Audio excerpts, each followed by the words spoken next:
পার্বত্য চট্টগ্রামে কিন্তু সাম্প্রদায়িক সম্প্রীতি দরকার, সুষম উন্নয়ন দরকার, পুরো কিন্তু সুষম উন্নয়ন দরকার, সুষম সম্পদ বন্টন।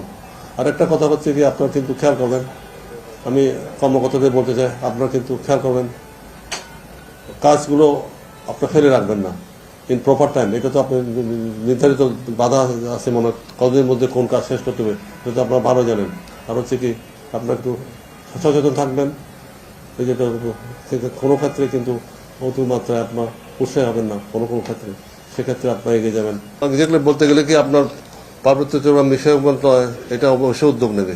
পরিবেশ হচ্ছে ফ্যাক্টর, এগুলো আমরা আমরা চিহ্নিত করে আমরা এগুলো অবশ্যই ব্যবস্থা নেব। রিসোর্টের নামে যে অনেক কিছু করা হয়েছে, পাহাড় কেটে করা হয়েছে, এগুলো আমরা এগুলো নিয়ে একটা ব্যবস্থা করবো আর কি। দরকার হলে আমরা একটা কমিটি করব, কমিটি দিয়ে যাচাই করে দেখবো যে কোনটা পারফেক্ট কোনটা পারফেক্ট না। পরিবেশ আইন তো রয়েছে, সেই আইনের লঙ্ঘন করলে আমরা কাউকে ছাড়বো না আর কি, জিরো টলারেন্স। পরিবেশটা হচ্ছে মেইন।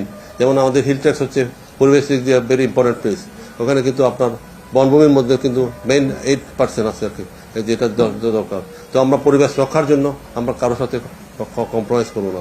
পরিবেশটা হচ্ছে মেইন জিনিস। সেই পাহাড় এগুলো কাটা হচ্ছে, আমি বলে দিচ্ছি যে এগুলোর ব্যাপারে আমরা অবশ্যই ব্যবস্থা নেব, সেটা আপনি ধরে রাখতে পারেন।